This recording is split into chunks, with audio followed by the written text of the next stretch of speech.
안녕하십니까. 반갑습니다.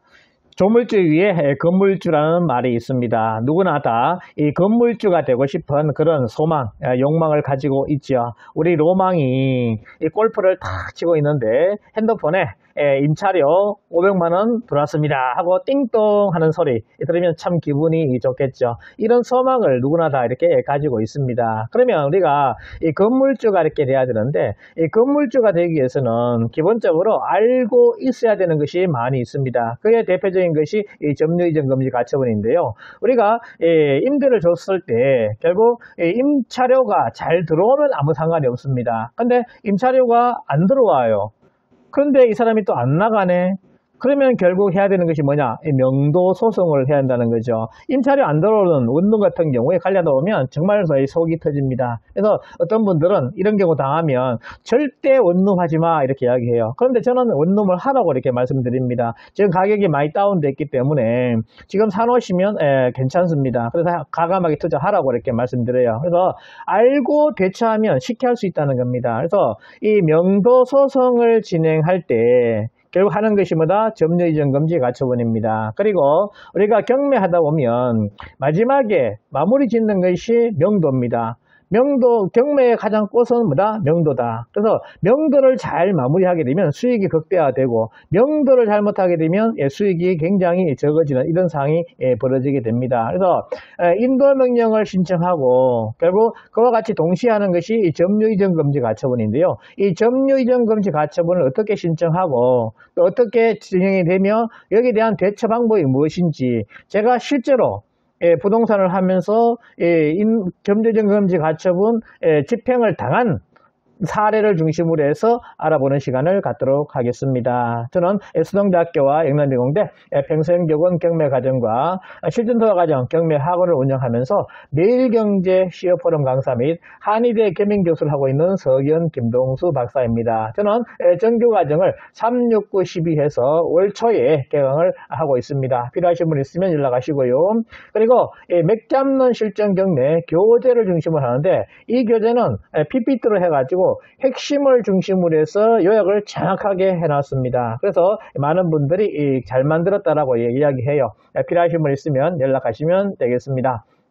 먼저 사례를 보게 되면요, 제가 여기가 대신동의 자임 아파트입니다. 그리고 3호 입해난 세상이라고 여기가 정비구역으로 정해져서 건축을 하고 있는 그런 상황이었는데요. 제가 여기에 반도 부동산이라고 이렇게 임대를 하고 있었습니다. 그래서 이렇게 여기가 재개발이냐 재건축이냐 이렇게 보통 질문을 하게 되면요, 이 공인중개사 공부하신 분들은 다 재개발이라고 이야기해요. 왜? 재개발은 뭐 기반시설이 되어 있지 않는 그런 지역을 다 부수고 새로 짓는 거, 이걸 재개발이라고 합니다. 근데 여기가 실제로 재건축이에요. 왜 그런가 하면 조합이 먼저 구성이 돼 가지고 조합에서 시행사를 선정해서 이렇게 했기 때문에 재건축이 됩니다. 요 재개발 재건축 차이점 중요한 거니까 반드시 꼭 알아보셔야 됩니다. 제 강의가 따로 있으니까 확인을 하시고 꼭 들어보시기를 바라고요. 제가 이렇게 이 건물에 반도 부동산하고 수 카페 해가지고 같이 이렇게 운영을 하고 있었습니다. 자, 이런 상태에서 이 재개발이 진행되니까 저는 강의를 하니까 경험을 많이 해봐야 되겠다 싶어가지고 제가 안 비키고 그대로 계속 점유를 하고 있었어요. 그러니까 재개발은 진행해야 되는데 내가 점유하고 있으니까 공사를 못하는 이런 상황이 되는 거 아니겠습니까? 그래서 저를 상대로 조합에서 명도 소송을 진행을 했어요. 그래서 명도 소송이 진행되면서 점유를 묶어놔야 되니까 점유 이전 금지 가처분이 진행이 된 겁니다. 그래서 제가 여기에 이렇게 점유하면서 부동산 업무를 하고 있었는데 결국 비 오는 날이었어요. 그때 있지 않습니까? 정말 어떤 시커먼 아저씨들이 쭉 몰려 들어오는 겁니다. 그래서 엄청난 충격을 받았었는데요. 일반 분들도 이런 상황이 되면 충격을 많이 받을 겁니다. 저는 좀 알아도 충격이 되더라고요. 자, 어떤 상황인지 알아보도록 하겠습니다. 자, 그래서 현재는 이렇게 대신 사모입 현상 해가지고 이렇게 재건축이 되어서 입주해서 피가 이제 많이 올랐고 분양 금액보다는 2배 이상 올랐는 그런 상황이다 보시면 됩니다. 그래서 지금 이렇게 돼 있고요. 자, 그래서 우리가 공부를 하면 이 가처분에 대해서 먼저 개념 알아야 됩니다. 자, 가처분은요, 금전 채권 이외에 권리 또는 법률 관계에 관한 확정 판결의 강제집행을 보존한, 쉽게 말해서 내가 확정 판결을 받았는데 결국 이 사람의 재산이 없으면 내가 채권 회수를 할 수 없는 이런 상황이 된다는 겁니다. 우리가 이 처분금지 가처분이 가장 중요한 것 중에 하나인데요. 이 가처분을 활용하는 것이 이겁니다. 자, 재산이 남편과 아내가 남녀가 만나서 둘이 결혼을 했어요. 그래서 깨가 쏟아지도록 이렇게 잘 살았습니다. 근데 이게 이제 의견이 안 맞기 시작하네요. 그래서 의견이 안 맞아가지고 싸우기 시작합니다. 등을 돌리면서 각방 쓰는 이런 상황이 되는 거야. 이렇게 되면 결국 이제 이혼 준비를 해야 되겠죠. 근데 재산은 다 남편 명의로 되어 있는 겁니다. 그래서 아내가 이혼 소송을 했는데 확정 판결을 받았어. 재산 분할을 하라 그래.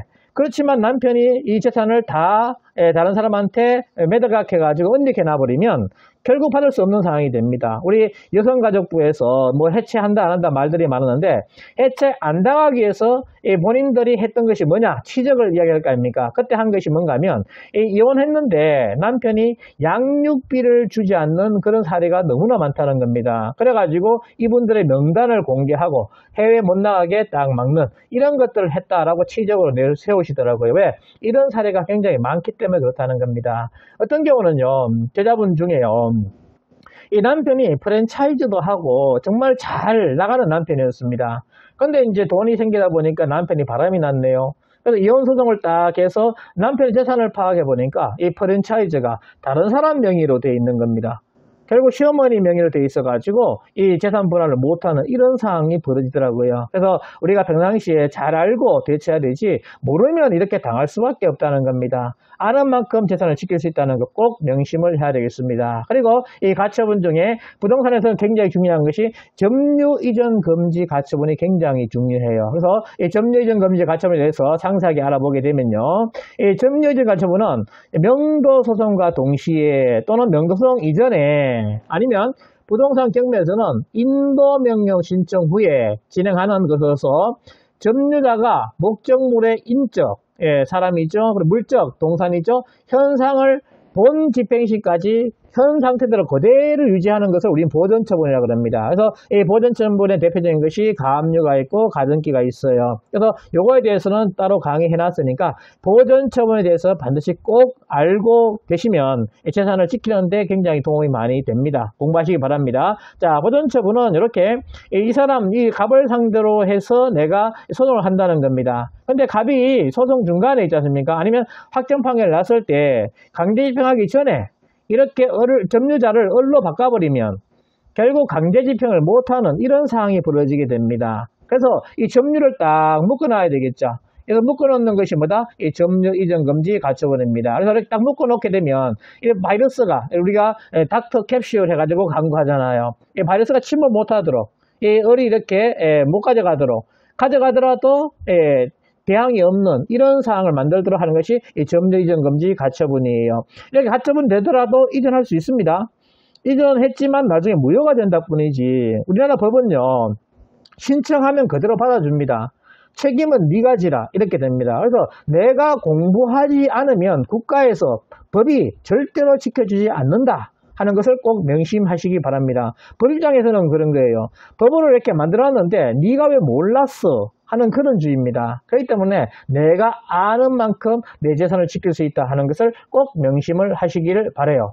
그래서 자, 대상은요, 소송 목적물에 대항력 없는 점유자나 아니면 물적인 동산 이런 것들이 자 목적물이 자 되고요. 그래서 이렇게 여기가 뭐 재건축 단지일 경우도 있고요. 아니면 경매 낙찰된 그런 물건이라고 볼 수도 있습니다. 그래서 재건축된지 경매 진행이 됐습니다. 낙찰자가 아니면 조합에서 이렇게 인도명령을 낙찰자는 신청할 것이고요. 조합에서는 뭐 명도 소송을 해야 된다는 겁니다. 왜? 재건축하려면 여기 있는 점유자를 다 내보내야 된다는 거죠. 우리 지역주택조합 같은 경우는 95%의 명도가, 그러니까 우리가 이 소유권을 취득해야지만 결국 명도를 할 수가 있어요. 그대로는 명도 소송을 못 합니다. 사업시행 인가가 나야지만 결국 명도를 할 수 있는 이런 상황이 된다는 거죠.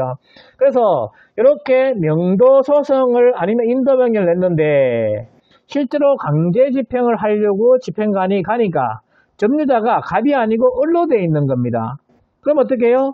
을을 상대로 이것을 통해서 할 수 있느냐? 못합니다. 왜? 이 인도명령이나 명도소송은 채권이에요. 당사자한테만 생기는 흐름입니다. 그래서 물권 채권의 개념을 정확하게 숙지를 하셔야 됩니다. 공부하셔야 됩니다. 그래서 이 채권이기 때문에 갑한테만밖에 조장을 못해요. 그러면 을을 상대로 또 인도명령 신청이나 명도소송을 해야 되는 이런 상황이 벌어지게 됩니다. 또 을이 또 병으로 바꿨어. 또 병을 상대로 또 소송을 해야 돼요. 자, 이렇게 결국 소송하다가 인도명령만 계속 신청하다 볼리다 보겠죠. 요때 하는 것이 뭐다? 점유를 고정시키게 하는 거, 점유 이전 금지 가처분이 되겠습니다. 그래서 명도의 저항이 예상이 된다 할 때 뭐 점유 이전 금지 가처분을 같이 반드시 신청을 해 놔야 한다는 겁니다. 그러면 점유를 이전하더라도 이것은 무효가 돼 가지고 이 갑한테 점유가 딱 고정이 되는 거예요. 그래서 소송할 때 반드시 필요하다 보시면 됩니다. 그래서 점유 이전 금지 가처분 신청서는요, 이 채권자, 채권자는 신청한 사람이 되겠고요, 채무자는 이 당사자가 되겠죠. 피신청이 됩니다. 그래서 이렇게 적으시면 되고요. 그리고 제가 이제 해보니까 목적물 가액하는 것이 좀 어렵더라고요. 아파트는 쉬워요. 근데 이제 원룸이나 주택 같은 경우 일부지 않습니까? 일부다 보니까 계산하는 공식이 좀 복잡하더라고요. 그래서 옛날에 어려운데 지금은요, 이 법률구조공단에서 굉장히 쉽게 할 수 있도록 만들어 놨습니다. 그래서 이 도전을 한번 해보시라고 말씀을 드립니다. 그리고 신청 취지 이렇게 적으시고요. 그리고 신청 이유를 정말 잘 적어야 됩니다. 옛날에는 그냥 바로 쉽게 줬는데 지금은 그렇지 않아요. 왜냐면 하면 이것이 굉장한 압박의 효과가 되기 때문에 너무나 그 채무자한테 압박을 주는, 과도하게 압박하는 이런 상황이 된다 해가지고 잘 안 받아줍니다. 그래서 신청 사유를 구구절절히 잘 적어야 된다는 거 말씀을 드리겠습니다. 그리고 첨부 서류는 속가 자료도 하고 기타 첨부들은 뒷장에 보면 있으니까 확인하시면 되겠고요. 비용은 그렇게 많이 들어가지 않습니다. 신청은 10,000원에 인지하고 성단결로만 넣으시면 돼요. 그런데 이제 집행관이 집행할 때 그때 집행관 비용하고 열쇠공 비용이 들어갑니다. 그 차후에 설명을 드릴게요. 자, 그래서 마지막 별지 해가지고 부동산 표시, 이거는 표제부 내용이 되겠습니다. 요거 해가지고 첨부해서 신청을 하시면 됩니다. 속가 계산만 잘하면 신청하는데 크게 어려움이 없어요. 그리고 첨부 서류는요, 부동산 점유 이전 금지 가처분 신청서 하고요. 그리고 부동산 목록 내부를 만들면 되겠습니다. 이것은 표제부 내용이 되겠고요. 그리고 별지 목록에 대한 목적물 가액 산출, 이것이 어려운데요. 쉽게 가액하는 방법 좀 이따 설명드리도록 하겠습니다. 그리고 부동산 등기부 등본 한부, 그 밖에 소명자료, 권리증서, 임대차계약서나 낙찰대금, 완납증명원, 사본을 제출하시면 되겠습니다. 그리고 법인 등기부 등본, 당사자가 법인인 경우에 한해서 이렇게 할 수가 있습니다. 그리고 목적물 산출 가액은요, 소송 대상이 되는 목적물의 가격, 즉 속가 산정 기준되는 가격입니다. 그래서 토지 같은 경우는 대장에 나와 있는 공시가격으로 해서 면적을 곱하면 됩니다. 그러니까 쉽게 계산할 수가 있어요. 근데 이 건물 같은 경우가 문제가 되는 겁니다. 그래서 이 대한법률구조공단에 접수하고 나서 소송 비용 자동 계산이 코너가 있습니다. 여기에 보전 사건 비용 계산이 있어요. 여기 들어가셔가지고 조건들이 있습니다. 그런 것들을 그냥 그대로 건축물 대장을 보면서 입력을 하시면 됩니다. 그러면 간단하게 목적물 산출 가액이 나와요. 그 근거를 프린트 해가지고 첨부하시면 되겠습니다. 그래서 지금은 대한법률구조공단이 있어가지고 이런 소송할 때 굉장히 도움을 많이 받을 수가 있어요. 활용을 잘 하시면 도움이 상당히 많이 된다 보시면 되겠습니다. 그리고 자 신청 절차는요. 점유이전금지 가처분을 신청을 하게 되면요. 바로 사건 번호가 부여가 됩니다. 그 사건 번호를 따로 적어 놓으시면 되겠고요. 그리고 이제 법원 심리를 하면서 담보 제공 명령과 그리고 인용 결정 여부가 확인을 할 수가 있습니다. 그래서 인용이 되면 담보 제공 명령이 떨어지는 거죠. 이것은 접수 후 2 내지 4일에 법원에서 찾아올 수 있고요. 아니면 우편으로 받기 위해서는 송달료 냈으니까 7일에서 10일 정도 뒤에 수령을 할 수가 있습니다. 그래서 확인을 하시고 강제 집행을 신청을 하시면 돼요. 이 강제 집행을 신청할 때는 자 집행 비용 예납을 하려는데 집행관 출장비가 5에서 한 10만 원 정도 됩니다. 그리고 열쇠공 출장비가 있어요. 이거는 거리에 따라 5만 원 되고 10만 원 될 수도 있습니다. 만약에 열쇠를 딴다 그러면 무조건 10만 원 나가야 되는 것이고요.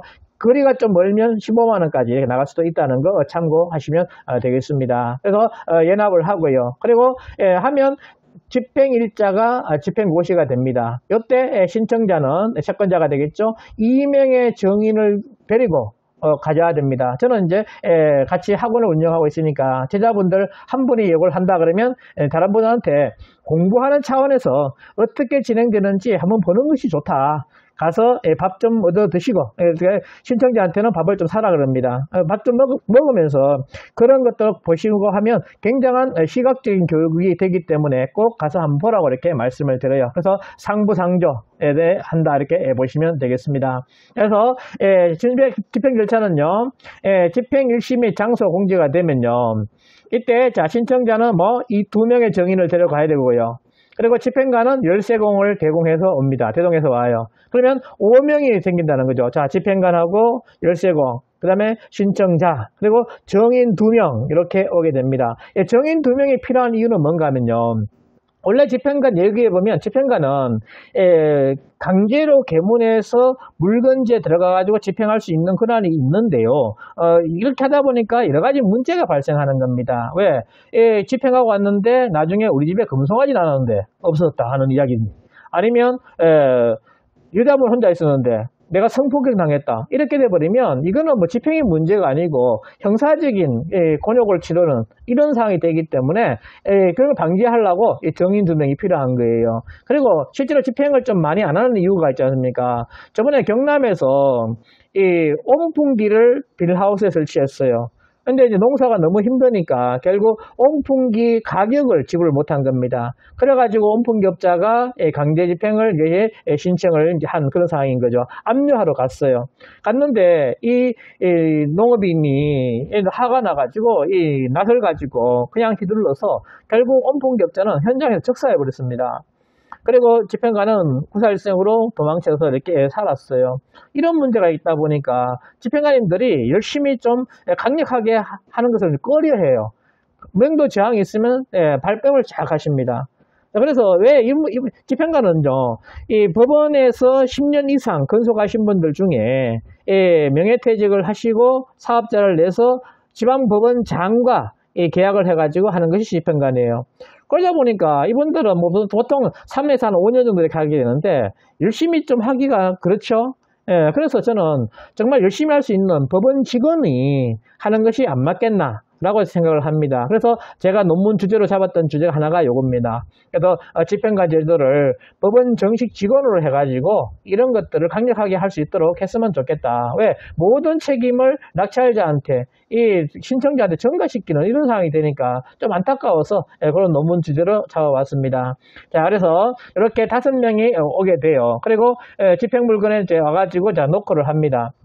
노크했는데 신청자가 있으면요. 집행관 피신청자 확인을 합니다. 이 실제로 신청한 사람하고 점유하고 있는 사람이 맞는지 안 맞는지 확인을 해요. 그리고 확인이 되면 인상착의를 적고요. 얼굴 형태나 뭐 안경 이런 사항들을 적어 놓습니다. 그리고 이 가처분 집행문을 전달을 하는 거예요. 그러면 이제 끝나는 겁니다. 그리고 피신청자가 없으면요. 정인 사인을 하고 나서 있지 않습니까? 두 명한테 사인을 받아요. 그리고 열쇠공한테 열쇠를 분을 개문해 개문 명령을 내립니다. 그러면 열쇠공이 개문을 해요. 개문할 때도 지금은 전자키 같은 경우는 쉽게 할 수가 있습니다. 그러니까 대기만 하면 띠리릭 해가지고 열려요. 그래가지고 한 15만 원 정도, 10에서 15만 원 받는 이런 상황이 됩니다. 그래서 자 들어가서 집행관은 제일 먼저 하는 것이 뭐다? 피신청자가 맞는지 안 맞는지 확인을 합니다. 그래서 우편이나 기타 뭐 서랍을 열어가지고 정말 이 사람의 명의로 되어 있는지 안 되는지 확인을 해요. 확인을 하고 나서 확인됐으면 가장 잘 보이는 곳에 아니면 뭐 화장대죠, 아니면 TV죠, 이런 데다 딱 붙이고 갑니다. 그러면 끝나는 거예요. 그래서 이렇게 집행을 하게 되는데 제가 실제로 집행을 당해 보니까요, 그날이 비 오는 날이었습니다. 비 오는 날인데 이 점유이전금지 가처분 집행하러 왔다면서 시커먼 아저씨 5명이 우르르 들어오는 겁니다. 보통 보면 조합장도 좀 막 이렇게 연세되신 분이고 집행관도 그렇고, 그 다음에 데리고 오시는 분들이 이제 시행하시는 분들이니까 이분들은 이제 막 좀 덩치도 있고 막 그런 분들이 좀 많이 하잖아요. 시행하시는 분들요. 그리고 뭐 경매하시는 분들도 좀 그런 분들이 많지 않습니까? 그럼 13번까지 이렇게 오니까 이것이 굉장한 압박이 되더라고요. 남자인데도, 저는 좀 아는데도 압박이 되는데, 만약에 아무것도 모르는 상태에서 이런 상황이 벌어졌다, 5명이 들어왔다, 그러면 얼마나 큰 충격을 받겠습니까? 그리고 내가 집을 비웠는데 이렇게 나 몰래 문 따고 들어와가지고 이렇게 붙이고 갔다, 그러면 얼마나 충격을 받겠어요. 그래서 이 점유이전금지 가처분, 이것이 굉장한 압박에 그런 효과가 있다는 겁니다. 그래서 인도명령도 압박인데 이 점유이전금지 가처분은 완전히 세기를 박는 굉장한 충격을 주는 거니까 이거는 피신청자한테 너무 압박을 주는 거다 해가지고 지금은 인도명령과 동시에 점유이전금지 가처분을 안 받아줍니다. 이 사람한테 내가 인도받기 위해서 노력을 했는데도 불구하고 이분이 안 해준다 했을 경우에 점유이전금지 가처분을 받아줘요. 그래서 점유이전금지 가처분 신청란에 보면 그 이유가 있지 않습니까? 그거를 상세하게 잘 적어야 돼요. 내용이 많으면 첨부해가지고 해서 구구절절히 적어서 냈을 때 신청이 된다라고 보시면 되겠습니다. 그래서 점유이전금지 가처분은요, 제가 이렇게 해서 참 신청은 쉽지가 뭐 쉽게 할 수가 있어요. 그렇게 많이 어렵진 않습니다. 한번 해보시면 됩니다. 목적물 가액 산출하는 요것이 좀 어렵지 다른 것들은 크게 어려운 것이 없어요. 그래서 한번 해보시라 말씀드리고요. 그리고 의연하게, 이것이 뭐 압박의 효과가 있지만 의연하게 대처하면 됩니다. 근데 이거 쉽지는 않아요. 저도 처음에 있지 않습니까? 소송할 때 정말 너무 힘들더라고요. 그래가지고 제가 지금 시골에 살고 있는데 시골 전력을 새벽까지 그냥 목류병 환자같이 막 처벅처벅 걸어다니고 그랬었어요. 왜? 잠이 안 오니까. 너무 걱정이 되니까 잠이 안 오는 거예요. 우리 소송이라는 것이 판사가 내 모든 걸 판단하지 않습니까? 내 판단을 다른 사람한테 맡긴다는 것이 너무나 힘들고 어렵더라고요. 근데 이제 이렇게 한번 해보면 의연하게 대처해 나갈 수가 있습니다. 그래서 담대하게 해 나가시고요. 그리고 도전하는 사람이 성취할 수 있습니다. 우리가 재산을 벌 수가 있고요, 정식할 수 있고 지킬 수가 있습니다. 가만히 있으면 안 됩니다. 도전해야 되겠습니다. 그래서 내 재산을 지키기 위해서 내가 노력하는 그런 자세를 견지해 가야 되겠다 하는 것을 마지막으로 말씀을 드립니다. 끝까지 이 강의 들어주셔서 감사합니다. 수고하셨습니다.